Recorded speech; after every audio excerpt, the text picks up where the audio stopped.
Excellent. All right. So what are you doing? Nothing. Nothing? Why not?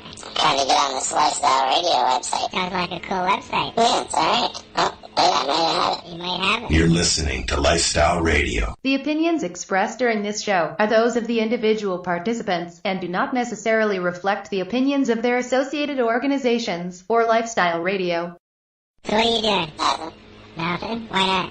Trying to get on this Lifestyle Radio website. Sounds like a cool website. Yeah, it's alright. Oh, wait, I might have it. You might have it. You're listening to Lifestyle Radio. The opinions expressed during this show are those of the individual participants and do not necessarily reflect the opinions of their associated organizations or Lifestyle Radio.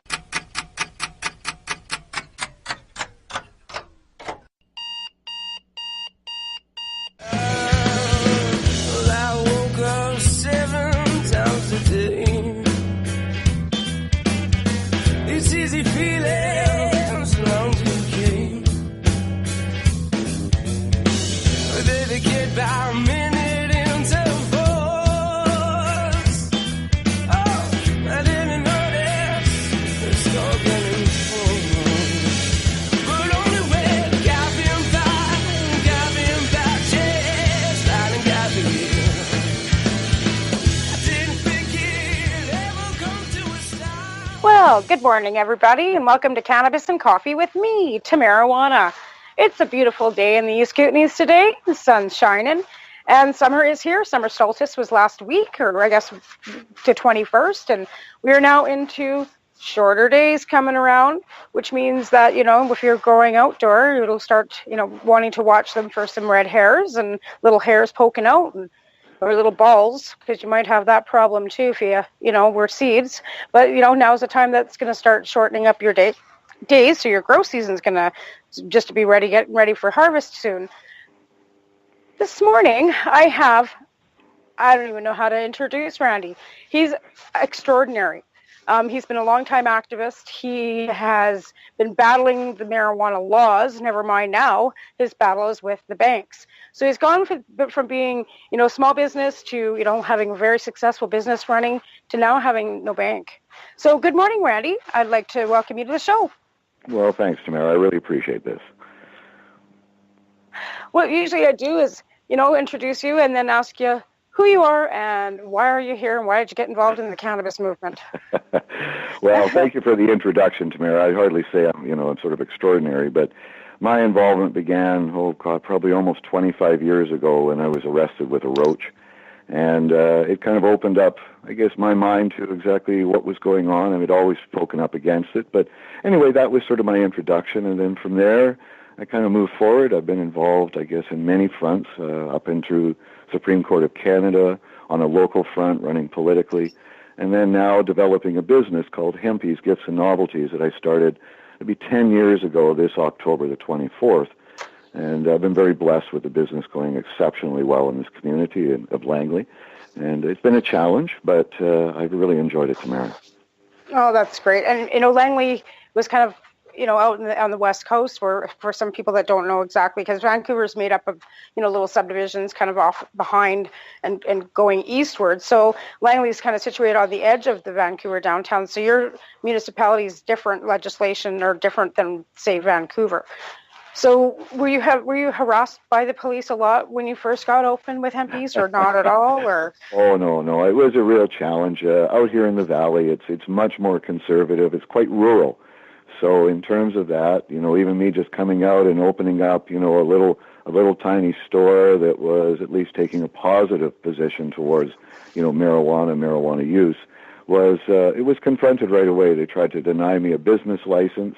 Opening up, there was some bylaw that prohibited hemp, not marijuana, but hemp. For some reason, I guess they'd misunderstood that hemp and marijuana were quite different. So sort of in an interesting way, when I opened up Hempies, I ended up overturning the hemp bylaw, not that I intended to, but just because it was so foolish and it shone the light. So, and then after that, of course, I began to operate within the dispensing model, more compassion center than, let's say, a retail dispensing. And then was raided during that, but have carried on. We now have a compassion center in Langley that operates called Relief, and has done very, very well. It's been operating for 4 years.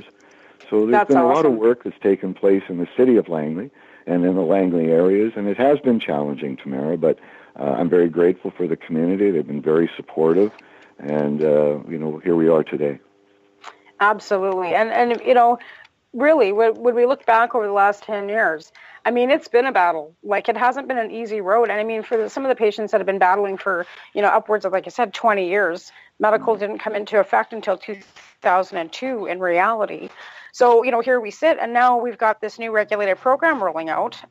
That's why we're running a bit late this morning, because we were live with the announcements from Health Canada, basically allowing for outdoor production now, the microcrafting, microproducing.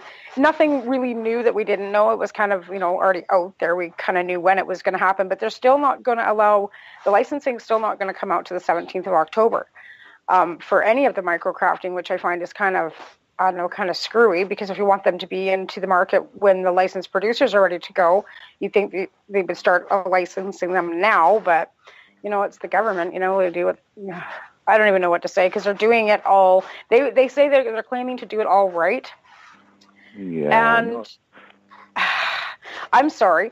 I mean, it's not a perfect bill. I'm happy that we're here. Like, don't get me wrong. I mean, it's been a long, hard battle. But leaving out dispensary owners, and people that have entrepreneurially have worked in the last 10 years so hard to get themselves so that they're at the forefront of opening themselves into this industry, ready for it, because they were hoping that they were going to allow small business to actually still exist. And that being pulled the rug out is just going to leave things quite fruitful for the black market. And I don't know if that's their claim to the right way of doing things. Well, I mean, I agree with you that it might not be perfect. I mean, I'm very grateful. I'm 64 years old, so I recall very, very hard times. Let's say when I was growing up, I was recalling with my wife this morning, or my lady this morning, about 50 years ago, being at school and realizing that one of our friends hadn't shown up. And the reason is that his parents had turned him in, and the authorities had come and seized him and taken him to a place called William Head over on Vancouver Island, which was somewhat common during that period of time, where friends of ours would just disappear, and we would hear that this had happened. This was before the Constitution. We didn't have rights. And so in terms then of children being seized, it was interesting for me, Tamara, this morning to recall that story and how emotional I felt about it. I actually shed some tears over it.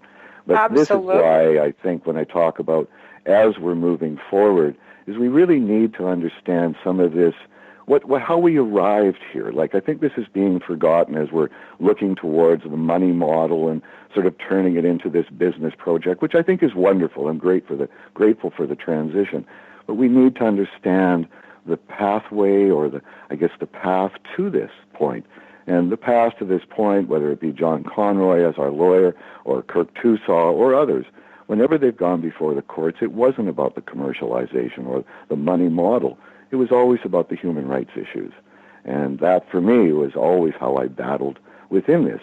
If people choose to smoke marijuana, or whatever they choose to do with their lives as adults, I really shouldn't have much involvement in that. I believe that that's something I gained from the Trudeau government growing up. We don't go into people's bedrooms or into their minds. So that's how I've always thought this, Tamara, I thought it was a human rights issue. And looking at agree. it now, we really need to continue to, I think, look through that lens. I mean, what I'm dealing with right now, sitting out in front of a bank, my bank, I'm sitting out in front of the TD Bank in Willowbrook, Langley. Today will be day 29, and I do my business through there. I've got a great business in this community. I'm 10 years with my company, and what they're denying me for my company after 10 years of great financials is they're denying me access to credit. And just for your viewers or your listeners to understand this, the difference between credit and a loan is you need good credit to get a loan. This is why people work, and you can take in your T4. Well, the very same thing is for a business. We call them financials, which are really our T4s. So I keep showing up with these wonderful T4s, and they keep turning me down, because now, as I find out, the TD will not have any relationships with what they call head shops. And the way it was delivered, Tamara, was really in a derogatory sense. It wasn't meant as a point of flattery. So this is when I kind of talk about this sort of the residue that's left over. We really need to understand that this still exists. And when you talk about, sort of maybe the mom and pop growers and individuals that have really worked hard to bring this industry up to where it is now, for them to be left out of it, I think is really reflective of the views and opinions that are still held of us. Listening to, let's say, Bill Blair, talking about why there wouldn't be a separate price model for medical and non-medical, and because what he said was he felt that people would manipulate the system to get it cheaper. Well, now it speaks really poorly of marijuana users, medical users. Of people in general. It just it makes everybody that smokes marijuana sound like they're a criminal. Exactly. It makes it all, you know what I mean, that we're all criminally minded, that we're all up to something, we're shady. Exactly. That's not true. No, that's not true.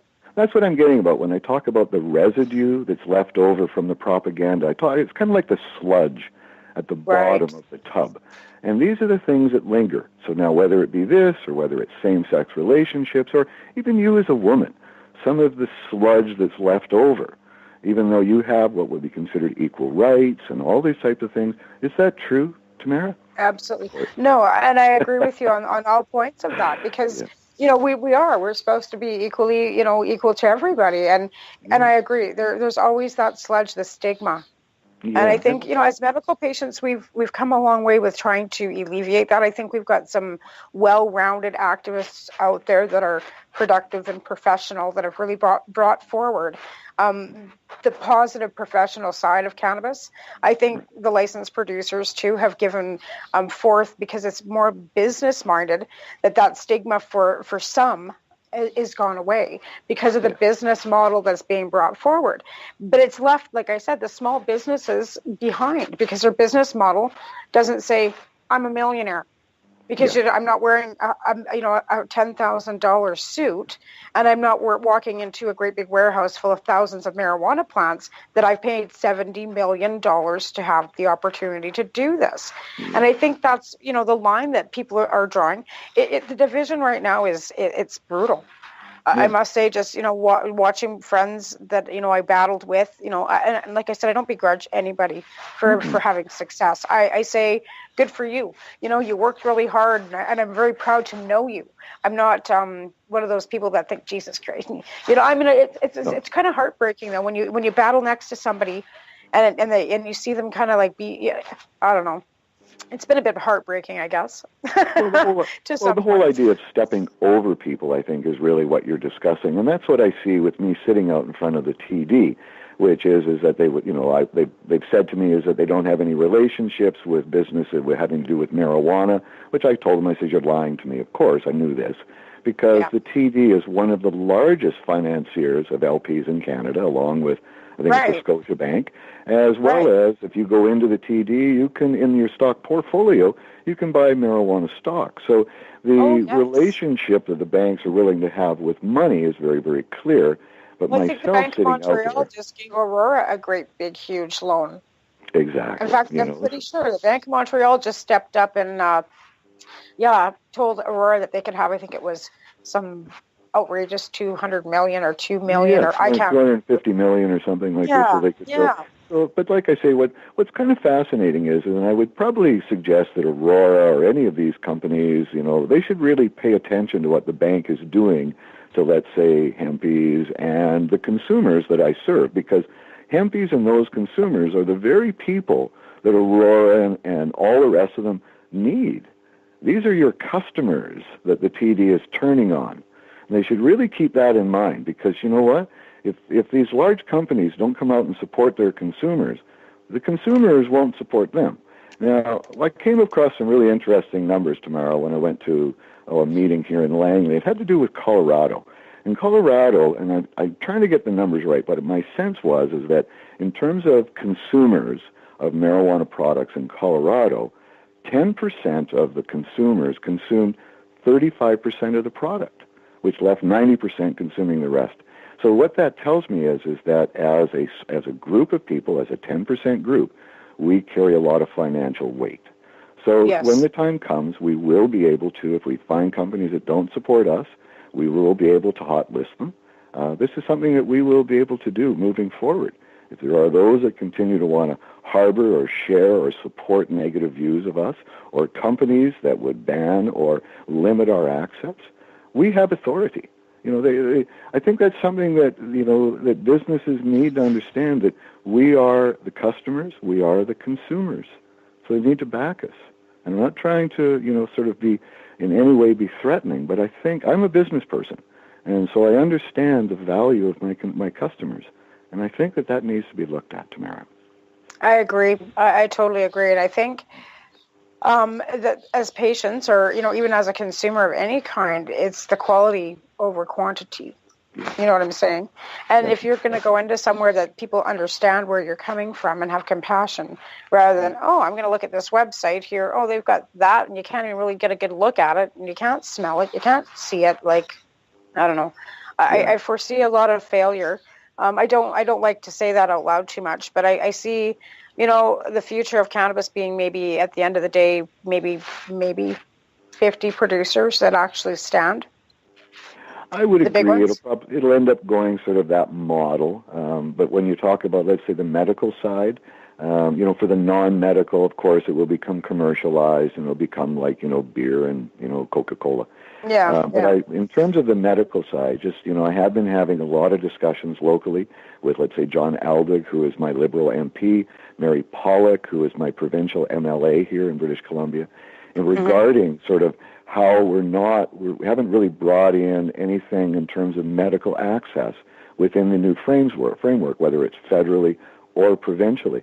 And they've been very, very receptive to this. They're very open. They're very concerned about the medical user being left behind.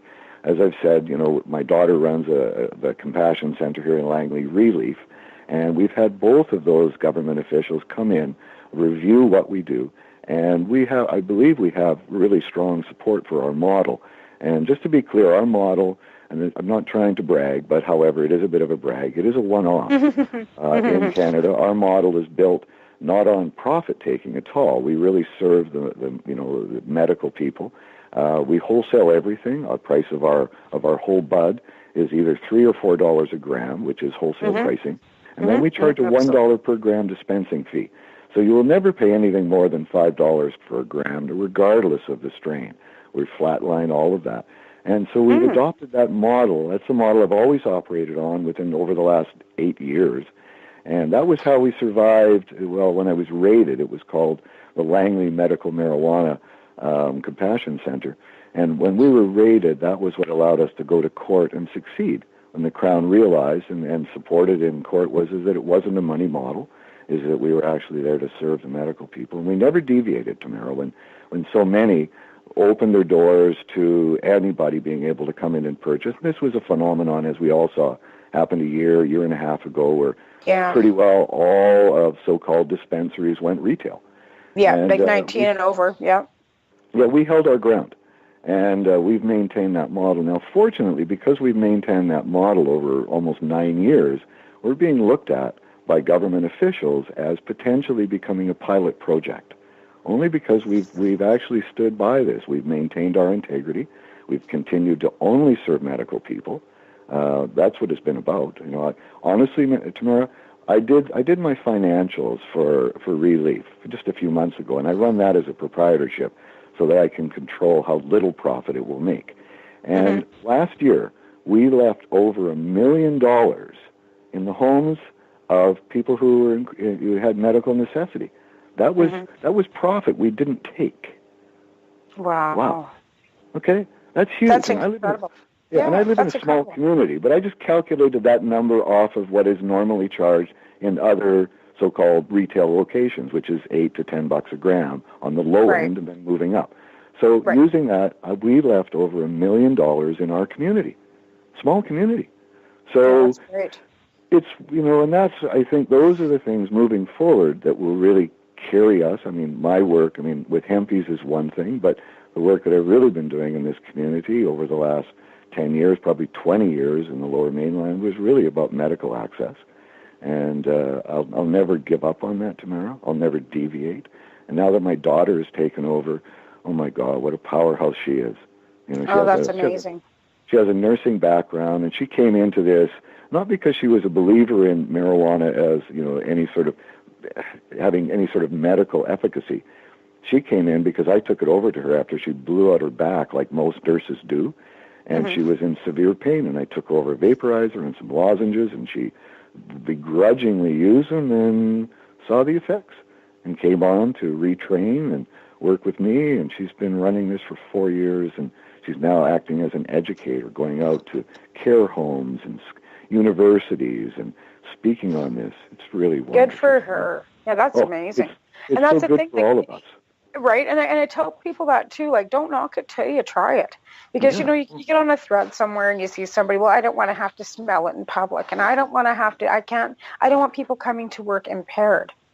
Well, I'm not impaired if I need it medicinally. So you have to know the difference between me using and consuming because I'm in pain, or I'm using and consuming because I'm recreational using it, and I don't even realize I'm using it medicinally. Because I honestly believe that most people that do smoke cannabis are using it for sleep, or they need something to eat, or they just even want to relax. And I think that's one thing that we forget, that, we all, along the way we've all gotten our licensing, and now it's, fairly easy to get a licensing. It's, they've got that Namaste MD app on your phone now that's fairly inintrusive and fairly easy to get a prescription from.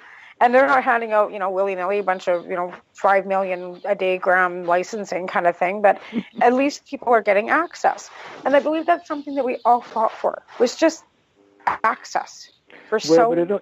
It really came down to the education, and, and I don't want to be too hard on our industry, but in many ways we fell short in terms of education.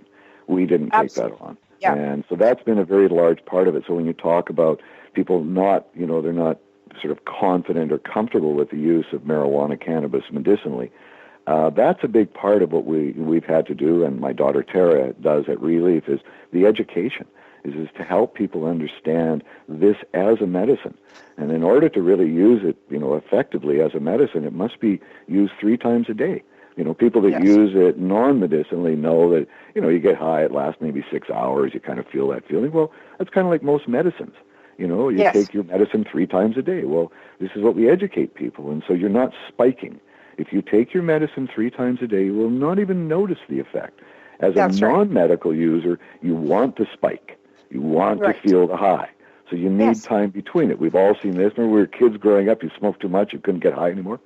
So you need to. And you'd be like, we need to take a break. We're not getting high anymore. Take a couple days off. Right? So and that's what happens to medical users, is that they really do regulate. And, it's low dosing. We predominantly, at Relief, the median age of I guess, the members there, our clients, would be 55 or 60. And I've been asked about this, and what I say is the reason is that the young ones are healthy. We operate as as a wellness facility, and so of course we're working with people that are older, just like a doctor's office. How many of those people in their, say, late 60s, 70s come in just like, wow, I never thought I'd be able to do this. Wow, I can't believe that the government's taught. Like, a lot of my clients too will, or my friends, patients, whatever, will come and say, I never thought I'd see this in my lifetime. Yeah. I never thought that we'd ever get this far. And a lot of them are new to this too, because of the fact that some of the stigma is coming away from it. I mean, it's with the banking system. I don't understand them. Like I said, they're willing to give big loans to big corp, but they're not willing to help somebody who's been a long time customer, positively giving them business, who caused them no grief. You've got good credit already. So what's the problem? Well, running a successful business.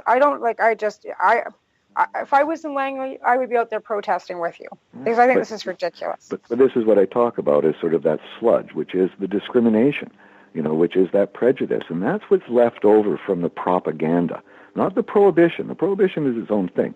It's the propaganda, is that what has been projected about who and what we may be, and this is what carries forward. So there continues to be suspicion. That's what I face when I'm dealing with the bank. They treat me as I'm a suspicious character. And so I'm sympathetic, because I know they've been brainwashed to believe this. That's what propaganda does. See, prohibition is one thing. We've lifted the prohibition by legalizing. What are we going to do about what we said about these people? It's Right. terrible. And that's really what, like I say, that's what I'm trying to draw attention to when I'm sitting out on this big red chair. I'm perched on the sidewalk out in front of my own bank. And Tamara, I was sitting there last week, and it really came clear to me is that if I can sit there in front of the community like this and be marginalized and treated the way that I am, as a person who runs a good business, is a good individual in the community, I've run politically, I think I'm reasonably well thought of in the community. If this is how I can be treated, how I can be marginalized, do you think we're ever going to deal with any of the issues that we have in the inner parts of our city? People that are in crisis, people that are homeless? No goddamn way. Yeah. We've marginalized them beyond belief. Oh, I know. It's so it's dehumanizing. It is, like yeah. we've just totally become despondent. I think a lot of people in this society today have just become completely what's that word I'm looking for? Complacent. Where they're just complacent. Yeah, that and just totally like desensitized, right? Yeah. Like Yeah. or even our children are desensitized. They see something that normally would be horrific and they just kind of brush it off because they're taught to be desensitized. It's brain numbing. It's really unfortunate. It truly is. I mean, I look at myself sitting out there today. I'll be going out. It'll be day 29 of me sitting out in front of my own bank. And you know what? I have yet to have one of the elected officials in and around my community even come out and stand next to me or ask me what's going on. And I've talked about this before. Is it like if I was, let's say, a councilor or a mayor in this community, and I saw this happening to one of the people in my community, I might not be able to go fight the bank, but I'd be standing next to that individual at least once. I agree. Make it very clear to the bank, because you know what? These are our people, and I'm not going to let them. What is the reaction of people when they do come? Do they stop and ask you why you're there? Do they? Well, yeah, the response has been really wonderful. Honestly, Tamara, I was wondering whether it would, what would happen. I mean, who knows? I've never been to a protest. I've never made a protest sign. So I went out there to see what was going to happen, and actually, it's drawing interest. You got to understand, I live in a smaller community. I'm relatively well known, and so what happens is that people see this guy sitting on this chair, giant red chair. It was one of those, camping. It's phenomenal. Right. So I've it seen the draws picture, real actually. attention to it. Yeah, it draws tremendous attention to it. So it is increasing the dialogue. More and more people are sensitive to these issues. They're hearing it. And they're beginning to see that, in fact, this really is discrimination. There's nothing else that would explain why I'm being treated like this, and so I think it's really, really clarifying it. But on that note, when I was talking, this is an announcement I'm going to make with you, and this is the first time I've said it publicly. I am going to be running for councillor in the city of Langley this fall. Oh, that's terrific. Yes, that's excellent. Yeah, because civic elections are coming up October the 19th, I think it is, yes, and all across the province, right? I know our mayor here the local councils are all making their announcements. That's terrific, Randy. And then we've got Ted Smith running in Victoria too. I know. I think the more people from our community that can get themselves into a position with their community. I mean, I do my own thing out here. I work with the Ministry of Transport out here. I've gotten my name out that way, because of the fact that, it was better to come out in a small town, 10,000 people, and very conservative Cranbrook, BC, with cannabis not probably being the smartest idea, right? So I started with, the Ministry of Transport kind of critiquing our main road operators out here for highways. So that's kind of where I got, and I guess I'm getting poked that we need to take a bit of a break. So we're going to take a break right now, which will be just a few minutes, and we'll be back. I'd like to thank my sponsors, who are 12 High Chicks Magazine, Canadian Therapeutic Cannabis Partners Society, the Haley Rose Foundation, and MUM, the Maritimers United for Medical Marijuana. Harvest Fest is coming up July 21st, 22nd, 23rd. Don't miss out on that in Nova Scotia, Truro, Nova Scotia. So our song's going to be Cannabis Oil by Ren, featuring Mono and ABBA. We'll be right back. Celebrate Indigenous Awakening at Legacy 420's first outdoor music fest, August 11th on the Tyendinaga Mohawk Territory. This one's about rock and roll and comic books and bubblegum. Featuring Headstones, DJ Shove, Derek Miller, and more, with host MC Howie Miller. Opening drum ceremony at 12 noon. Medicinal, food, and Indigenous vendors and artists. Free camping. Tickets $75 at legacy420.com. A 19 and over event. Indigenous Awakening, Saturday, August 11th on Tyendinaga Mohawk Territory. Take Highway 401, exit 556. Sponsored by NIMCA and Legacy 420. Hey, this is Cheech. And this is Chong. And you're listening to Lifestyle Radio. What is it? Lifestyle Radio. Say it one more time. 420 Radio? Ooh. Hang up and try again.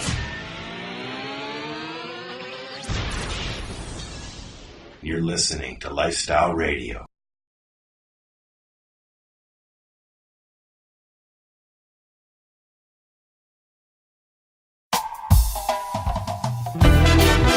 Yo, big up Rick Simpson for bringing cannabis oil to the world.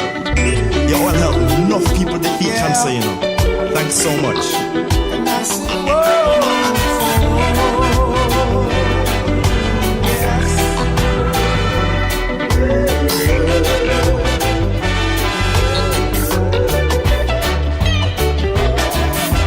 Put up a fight, healing with medicine, God. The earth gives you all kind of medicines too. Human suffering, since man was born, it's a natural thing. So it's there for you. It's the healing of the nation too. From I wake up right on to my bed, good for the body, mind, soul, and health. It just can't spoil. Cannabis oil, natural soil. From I wake up right on to my bed, good for the head and the spirit is fed. Say just can't spoil. Cannabis oil, natural soil.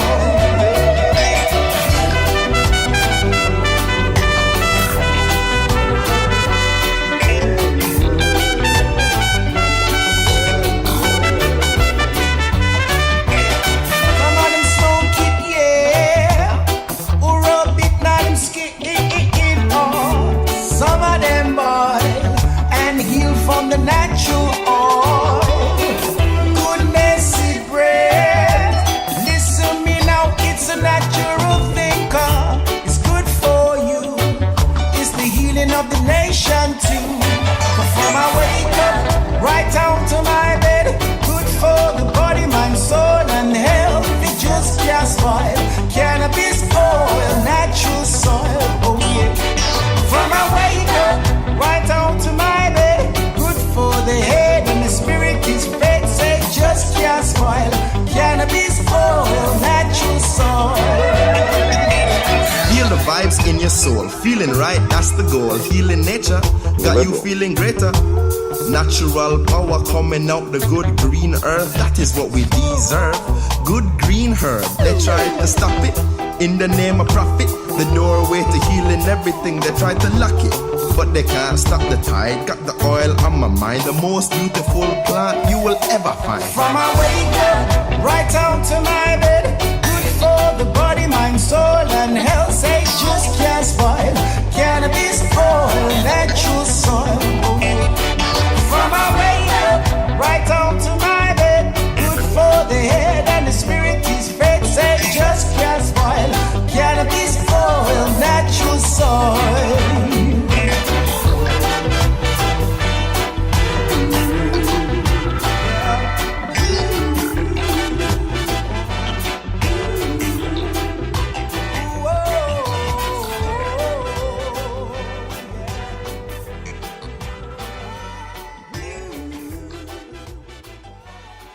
All right, we're back with Randy Caine. It's been interesting, and talking a little bit more about private businessing is in BC, because province to province, of course, everything's different, right? They've got different provincial laws. Quebec and Manitoba are not going to allow for out growing at all, which I think is ridiculous. Most provinces are setting their own age limits. Now that we're in, because we're both in BC now, I used to be in Alberta, and I think Alberta's, I hate to say this because it was so conservative when I lived there. Going out to, do my first global marijuana march, I was afraid I was going to be arrested in 2008 just because I was going to go and protest in front of City Hall. That's how conservative Lethbridge was, right? Right. And now I see, because they've got their liquor stores are private. A lot of privatization went on in Alberta through the conservative governments. Right. So their model is that if you can acquire a liquor license and open a liquor store, you're likely going to be able to acquire a marijuana license. And the municipalities are deciding on how many stores they're going to allow this and that.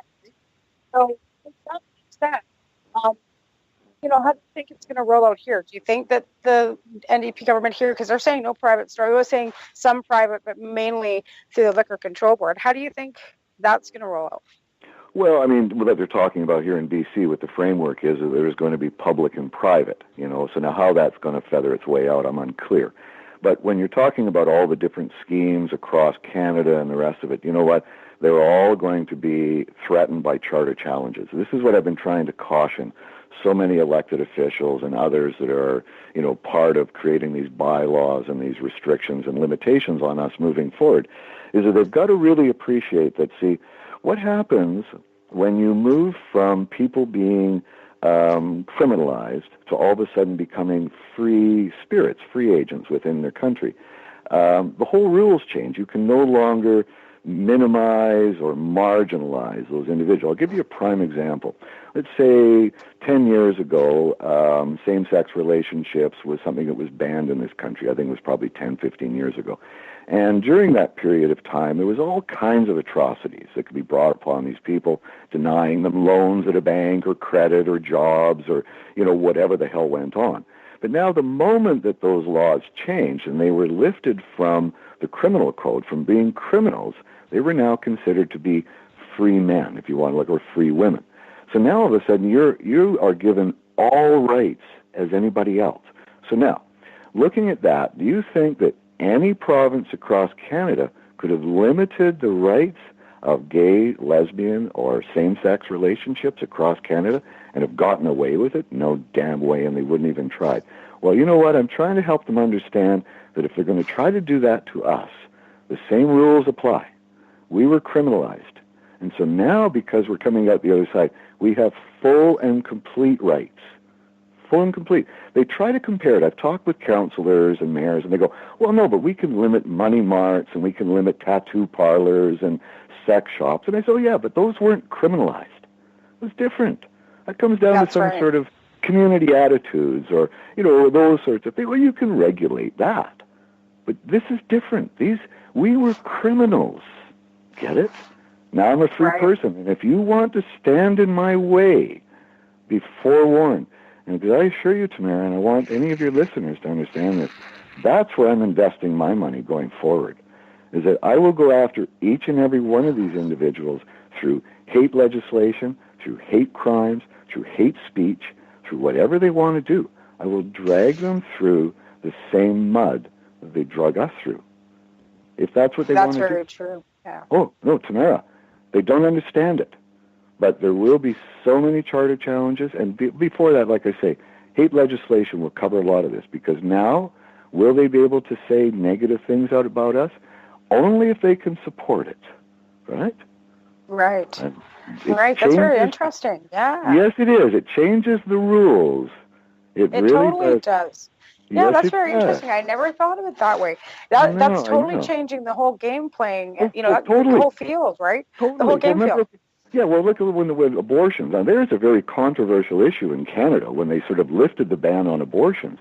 Was there any province that could restrict it? No. Fascinating, eh? Because you go from legal or from illegal to legal, from criminal to non-criminal. When you're a criminal, all of your rights are removed. When you're not a criminal, you have all your rights. You're equal. We're now equal. Well, October 17th we will be. Sure enough. Very interesting. That's very interesting. Well, I know that there are lots of people in the background saying that there will be tons of charters, and I agree. Like some of the criminality, like out here in BC, what was the newest one that I read? Well, not too late. I guess it was a couple weeks ago. If you're caught smoking in public, or if you're if you're caught high in public, you're going to go to jail for 3 months and a $5,000 fine. And here I am thinking, okay, how are you going to be able to tell that if I'm high in public? You can't tell if I'm high in public now. How are you going to all of a sudden you can have some little detectors along the street that beep when I walk by and she's high. Like, how are they going to be able to tell? And I think that they're wasting money, wasting taxpayers' dollars on legislations that are irrelevant. Well, once again, like I'm saying, is that somehow they're making us still different. And they can't do that. They can't just assume that now we're different. They have to demonstrably justify it. They can't just say, you smoke pot, you're a bad person. They could do that under criminalization. They could say whatever they wanted about us. But you know what? Now they got to back it up. So all of this rhetoric and the rest of it is going to fall just like, a cheap house. It's pathetic what they're trying to do. Well, this morning with the announcements, this morning when they came out with the announcements from Health Canada, again, they alliterated a couple times that it won't matter whether you have a criminal record. It's on an individual basis, even if you had a violent crime record, right? So for passing for their security for micrografting and license producing, I'm assuming. So that being said, do you think, and now they're talking about amnesty as well for pot possession charges. Do you think they're going to follow through with any of that, or? Well, I think they're going to have to. I mean, they've done this with, let's say, same-sex relationships. They lifted any sort of, well, recently there was a fairly big ceremony at a federal level, which was as to sort of some kind of repatriation of people who had been criminalized and then maybe had passed away, had been gay or lesbian. And so to try to take their names out of the criminal code. So we're looking at this, and I believe that if I can really paint even a better picture of what's happened here, Tamara, is that Canada, I think, is an amazing country. And what we've done is, in terms of marijuana, and it's not even about that, it's about the treatment of people who do use marijuana. Apparently, the treatment of people was below the bar that we set for ourselves as Canadians. And so it's really nice that we've actually now raised the bar for that treatment. And I think that's a huge first step. I don't think it's going to be complete for a couple of generations, but I do think that by raising those bars with how we choose to treat our fellow citizens in Canada, I think is really what this speaks of, is that we finally can no longer act that way towards another, about fair treatment, how we treat others. So when we talked about earlier about it being a human rights issue, I think Canadians in general were very persuaded by that in fact it really came down to that. Was it fair to see their parents or their children or their grandmother or their doctor or their lawyer or their priest mistreated because they happened to smoke marijuana or were open to those that did? You couldn't even be open to those that did. I mean, me with hempies, I don't sell marijuana, but apparently I am open to those that might. And because of that, I'm marginalized by my bank. That's all it is. I just have a voice. I know there's a philosophy I have. Well, that's straight up discrimination, too, right? Yeah, that's very clearly. Total discrimination. Yeah, totally and I tried to help them understand this, but, I see this as going through to litigation. I'm seeking out a vicious litigation lawyer, and if any of your listeners are out there, if you know one, I'm looking for somebody along the line of, let's say, a John Conroy or a Kirk Tusaw, but from a litigation side. But somebody that feels really passionately about discrimination and our drug policies. I would love that. And I'll invest in that person heavily. Have you talked to Jack Lloyd at all? Jack's no, I haven't. Passionate. Well, maybe check Jack out. Yeah, Jack Lloyd. He's in Ontario. He's the one that Kirk mentioned was going to kind of be taking over for him. So, I would get a hold of Jack Lloyd because he might just be your man. Well, but he's probably a criminal lawyer. So I need a litigation. But he might know somebody in along the same lines. You know what I'm saying? Because so I check with Jack. Throwing. Yeah, I know. Like I said, so. With what we're looking at here, October 17th, did you ever think you'd see it in your lifetime? Did you, when you got busted for your first roach, did you ever think after all the things, like you said, watching children being taken away because they got caught, parents turning them in, did you ever think we'd get here? Yeah, I did. That's why I'm so happy. I always knew we would. I knew I was on the winning side. And by winning, I don't mean it in a win-lose, but I just felt that it was on the side of rational belief. Like it never made sense to me as a child.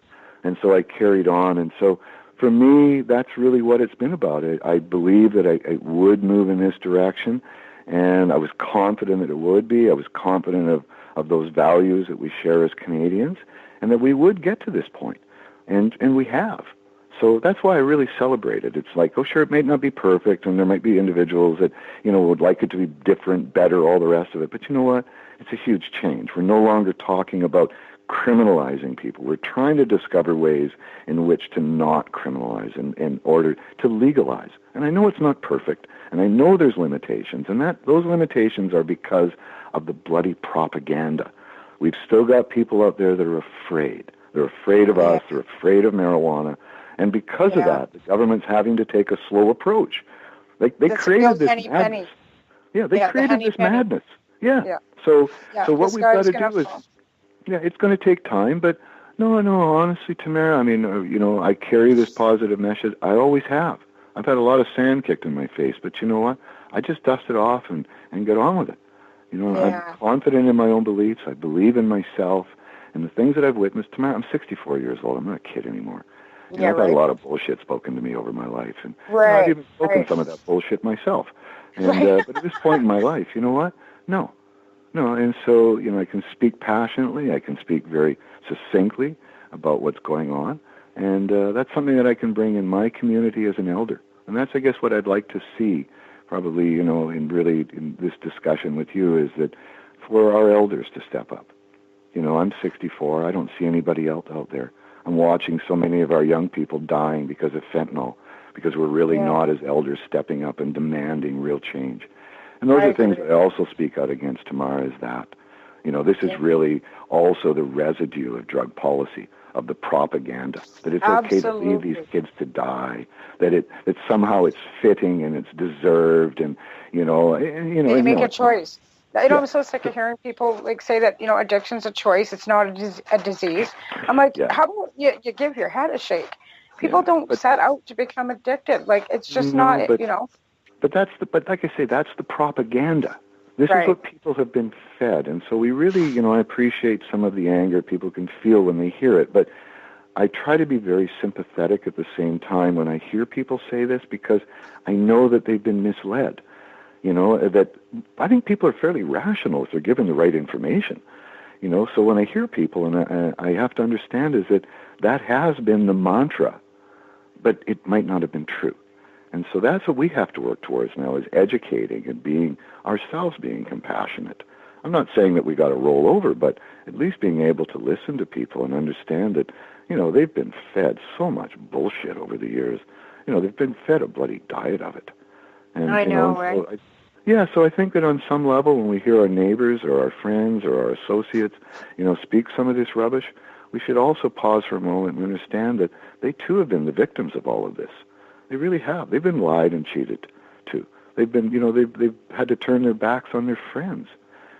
So there's been many, many victims, Tamara. And I'm grateful, like I say, that we're maybe going to bring an end to this, and we begin to talk and get through all this. Like I said, I remain very upbeat and very hopeful. How could I not? Life is good, Tamara. Yeah, absolutely. I mean, it's a great way of, it's a great way to end my show, on a positive note. Everything is going to be all right. And that's how I'm kind of like looking at it too. Like I said, a couple of days ago, I feel like a big fat hypocrite because I, swore I'd never order from a licensed producer. But I'm in a position where I have I have a child in my house, and one, I can't grow right now in my house. So, rather than getting a reliable source from an online dispensary, which has been hit and miss over the last little bit, I went and got my license again, and I must say I'm not disappointed with Broken Coast. I'm not disappointed at all.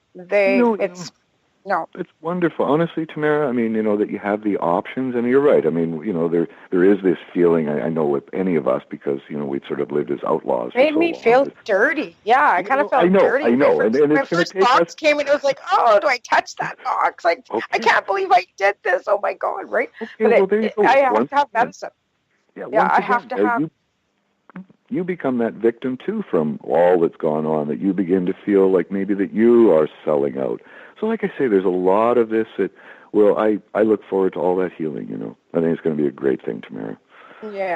Yeah, I hope so too. Like I said, the access for everybody, like I said, then there's going to be opportunities too. I know that we've got a licensed producer coming into town here, and they are offering jobs for people. And for this area, and I mean, a lot of these places will be offering jobs, like even, the ones that are on the island. Like there's not a lot of jobs available, even in this area.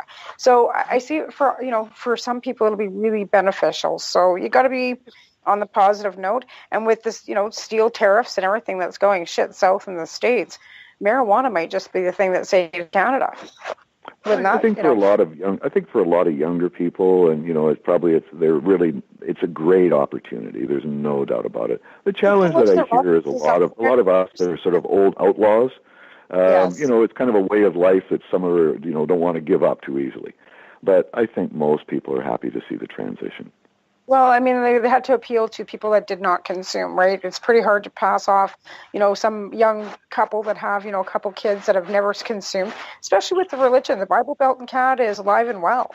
And, it's very religious all through our, whether we, are, practicing whatever we practice. There's a lot of religion in this country, and that's, passing another substance off to people that don't use substances, even caffeine alone, trying to pass something off to, as being beneficial is a difficult task. So education, like you said, is always the key to this, like trying to get out there and talk, like calmly to people and not getting upset when you're trying to bring them around to your side, like, benefits, showing the difference, just being productive. We have to talk rationally to overcome the irrational. And I know it can be a challenge, like you say, is that, it's easy to become, sort of emotional and, about it, because we've had this sort of, rubbish thrown at us for so long. And so we do sort of at a point feel a little frustrated and, maybe a little short-tempered, but like I say, I would caution everybody at this point is that it's moving in the right direction. And so let's try to help those that maybe feel uncomfortable with it. And they've been, all this fear mongering that they've had to endure throughout most of their lives, is that they're victims too. And we need to help everybody transition. We really do. There's so many victims. Absolutely. It's a human rights issue. And so it affects humans. It isn't just about property issues. This is about humanity. How people have treated their loved ones, because they were led to believe that somehow their friends, their family, their lovers were somehow corrupt, that somehow they weren't worth supporting. And many of these people are going to have to come to the realization that maybe they fell into the belief of the propaganda and turned on a loved one. And that's going to be difficult. That's going to be hard for some to reconcile. Right. And I think we need to help. On that note, my dear, we're running out of time. Okay, well, what, Tamara, this has been absolutely wonderful. I can't thank you enough. It was really great. Yeah, no, I thank you for coming on. I really do, Randy. It's been very interesting talking to you, and I know that you're going to be on the 420 radio show coming up in the next couple of weeks with Al and Mary Jane and Marcel. So if you guys want to listen to more of Randy Caine's story and what's going on with him, he'll be on the 420 radio show. I think it's next Friday night with Al and Marcel and Mary Jane. Again, I'd like to thank my sponsors, who are 12 High Chicks Magazine, Canadian Therapeutic Cannabis Partner Society, Hilly Rose Foundation, and MUM, the Maritimers United for Medical Marijuana. Don't forget about Harvest Fest. Kootenay Cannabis Cups coming up August 24th, 25th, and 26th. Tickets will be on sale next week. So you can PM me about that. And I'd like to thank Al, my producer, and we'll see you next week. Talk to you then. Are you looking for cannabis news, education, and people's opinions? Are you looking to learn what Canadian and international cannabis advocates are doing? Not only now, but what got them to this point in their lives, and what does the future hold for them? Do you want to learn how patients are using cannabis as their daily medication? or learn how their cannabis use helps them with their medical condition? If you answered yes to any of these questions, then I'm going to suggest to you to tune in to Lifestyle Radio. Catch their live weekly shows and have your questions and concerns answered and find the experience you're looking for. Monday, catch your weekly news broadcast with the Reef Reporters. Then on Wednesday, get several hours worth of cannabis public education. We get things started with Cannabis and Coffee with Tamarijuana. Then tune in and catch Pottawa with Russell Barth, who calls himself the world's angriest pothead. Finish up your evening with the award-winning Pace Radio Show with Al Graham and joint host Kim Cooper and Alicia Yashishin. No week would be complete without tuning into Friday night's program, the 420 Radio Show, featuring Al Rapp and the 420 Radio crew, Mary Jane Baker and Marcel Gignac. Cannabis is a lifestyle, and you can catch all your cannabis lifestyle information right here at lifestyleradio.net or at our sister site, 420radio.ca.